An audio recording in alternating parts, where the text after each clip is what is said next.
নমস্কার বন্ধুরা। তো তোমরা কেমন আছো? আমি ভালো আছি। আমি বলেছিলাম যে মা বাবার বিবাহবার্ষিকীর পার্ট 2 ভিডিও একটা দেবো, কিন্তু ভিডিওটা করেও ছিলাম, কিন্তু সময়ের অভাবে দেওয়া হয়নি। তো আজকে সেই ভিডিও নিয়ে চলে এসেছি। তো এদিকে আমি ভিডিও করছি, আর দেখো পিউ আমাকে কীরকম উৎপাত করছে।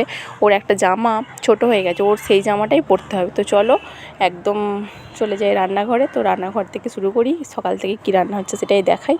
তো বাঙালি জলখাবার মানেই লুচি তরকারি। তো দেখো আমিও তাই লুচি তরকারি করেছিলাম জলখাবারে। তো সবাই খাবে, আর পিহুর বাবা টিফিনও নিয়ে যাবে। আজ যেহেতু সেদিনকে অফিস ছিল, তো আমাকে সকাল 9:30টার মধ্যে সমস্ত রান্না টিফিন কমপ্লিট করতে হবে, সেই একটা তাড়াও ছিল। তো আমি যত তাড়াতাড়ি সম্ভব করে নেওয়ার চেষ্টা করছিলাম। তাড়াহুড়োর মাঝে সব ভিডিও নিতে পারিনি, তারই মাঝে মাঝে ছোট ছোট ভিডিও নিয়েছিলাম একটু একটু করে।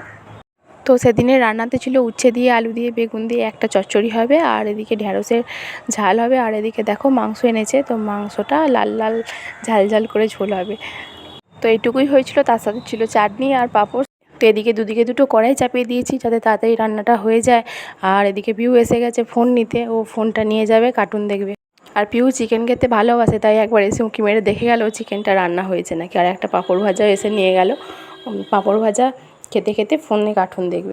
ততক্ষণে আমি এদিকে রান্নাগুলো সেরে নেব। তো একদিকে একটা রান্না হয়ে গেছে, একদিকে উচ্ছেটা চাপিয়ে এদিকে মাংসটা বসিয়ে দিলাম। আর একদিকে হচ্ছে আমাদের ঝাল মাংস, আর তার পাশে হচ্ছে পিহুর জন্য আঝাল মাংস। তো ঝামেলা খুবই আছে। তো রান্নাবান্না ঠিকঠাক টাইমে কমপ্লিট হয়ে গিয়েছিলো। দুপুরে খাওয়া দাওয়া করে ঘুমিয়ে গিয়েছিলাম। তারপরে বিকেলে গিয়েছিলাম, বিকেলে ছাদে জামা কাপড় ছিল, তো মেয়েটাকেও নিয়ে গিয়েছিলাম, একটু খেলা করছিল ছাদে, আর আমি একটু জামা কাপড়গুলো তুলে নিচ্ছিলাম। তুলে নিয়ে গিয়ে আবার রাত্রিবেলা আছে পরোটা আছে, শাহী পনির আছে, সেগুলো রান্না করতে হবে, যেতে হবে।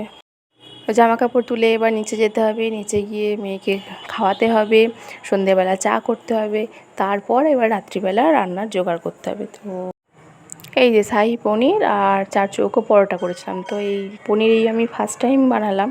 তো সবাই বললো ভালোই হয়েছে, খারাপ হয়নি খেতে। তো আর সাথে ছিল গরম গরম পরোটা। ব্যাস এটাই ছিল আমাদের রাত্রিবেলার খাবার। আর যে কোনো খাবারই একটু সাজিয়ে গুছিয়ে পরিবেশন করলে সেই খাবারটা দেখতেও ভালো লাগে, সুন্দর লাগে দেখতে। তো সেদিন সকাল থেকে আমাদের ভালোই খাওয়া দাওয়া হয়েছিল। তো ভিডিওটা এই পর্যন্তই। ভালো লাগলে সবাই সাবস্ক্রাইব করে দেবে, লাইক করে দেবে, আর শেষ পর্যন্ত দেখার জন্য সকলকে ধন্যবাদ।